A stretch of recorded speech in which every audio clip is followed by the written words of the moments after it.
السلام عليكم. دولة إثيوبيا iyo Soomaaliland ayaa maanta kala saxiixday heshiis lagu tilmaamay taariikhi.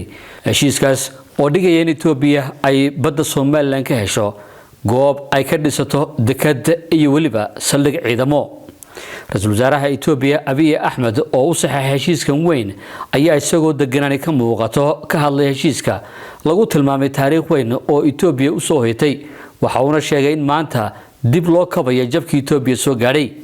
waxa uu sheegay in Ethiopia heshiis afgarad la gaadhay Soomaaliland kaas oo ogolaanaya inay hesho marin badeed ay ka hesho badda caskaas oo si yeelan doona heshiis dheeraad ah iyo wada hadallo kala duwan si loo sii hamba qaado. heshiiskan ayaa noqonaya barbilow lagu gaadhayo horumar u dhaxeeya Ethiopia iyo Soomaaliland wuxuuna carabka ku adkeeyay ama ku celceliyay hadalkiisii ahaa in Ethiopia ay wax ku doonayso hab nabadgelyo oo wax wada qaybsiga balse aanu jirin wax xoog iyo awood ay ku raadinayso. waxa inta ku daray in aanu hayn erayo uu ku cabiro guusha maanta la gaadhay balse ma hado dhan uu Ilaahay iska leeyahay. ኢትዮጵያ ካሏት ዋና ስብራቶች መካከል አንዱ የሆነው ቀይ ባህርን አክሰስ የማድረግ በዚያም የማልማት ፍላጎት ከሶማሊላንድ ወንድሞቻችን ጋር በተደረገው የትብብር ስምምነት ዛሬ የመግባቢያ ሰነድ ተፈራርመናል። ዝርዝር ውይይቶችና ስምምነቶች ይኖራሉ።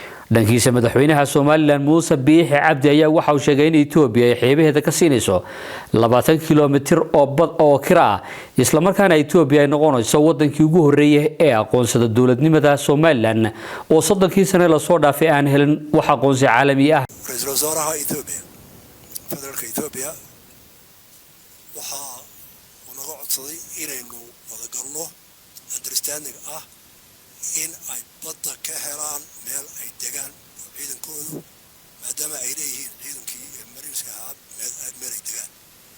innaga Somalilandna waxaynu in badan Ethiopia iyo qaranka u diisanaynay in laynu aqoonsano qarannimadeena oo muddo badan maqnay.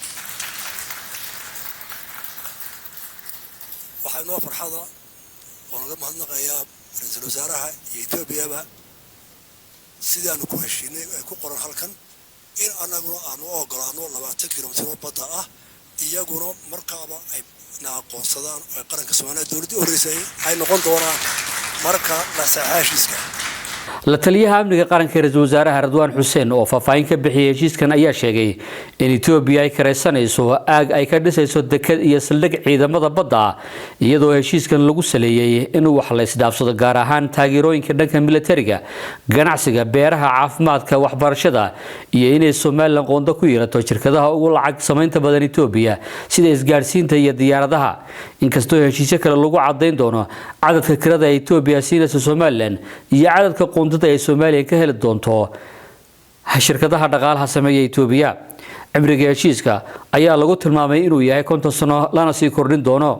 Radwan Hussein ayaa waxa uu sheegay in dawladda Ethiopia isku dayday dhammaan dalalka dariska inay ku qanciso rabitaankeeda ah inay hesho bad balse aanu suuro galin. sida darteedna saxiixa maanta dhacay uu yahay midhaha dadaal muddo soo socday oo kaliya wada hadalkaas oo ku koobnaa mas'uuliyiinta labada dhinac oo kaliya. fulinta heshiiskan isafgaradka ayaa la gudagali doonaa muddo bil gudaheeda iyadoo go'aamada maanta la gaadhay iyo waliba heshiisyadana sharciintooda la horgeyn doono baarlamaanka wadankan Ethiopia iyadoo heshiisyo kala duwan iyo wada hadallana u dhaxmari doono Soomaaliland iyo Ethiopia kaas oo lagu sii ambaqaadi doono qaabkii loo hirgelin lahaa. dhanka kale waxa Ethiopia durba ka bilowday hambalyo iyo damaashaad iyadoo deegaanada dalka oo dhan bari lagu qaban doono dibadbaxyo nabadeed oo lagu taageerayo guusha Ethiopia gaadhay maanta ee ah helitaanka marin badeedka badda cas kaas oo Ethiopia u sahli doona inay saameyn ku yeelato dhaqdhaqaaqa badda cas. madaxweynaha dawladda deegaanada ayaa iyaguna hambalyadan qayb weyn ka qaatay oo dawladda iyo waliba dawladda shacabka ugu hambalyeeyay guusha ay maanta Ethiopia ka gaadhay. dhanka kale waxa maanta Ethiopia loo ogolaaday xubinnimada ururka BRICS kaas oo sanadkeenu soo dhaafay 2023 dabayaaqadiisii lagu qabtay wadanka Koonfur Afrika isla markaana dalalka xubnaha ka kor loogu qaaday tiradooda. Ethiopia ayaa maanta guushan ay u tahay mid labaad iyadoo sanadka cusub loogu dabaaldegay labadaasi guuloodba.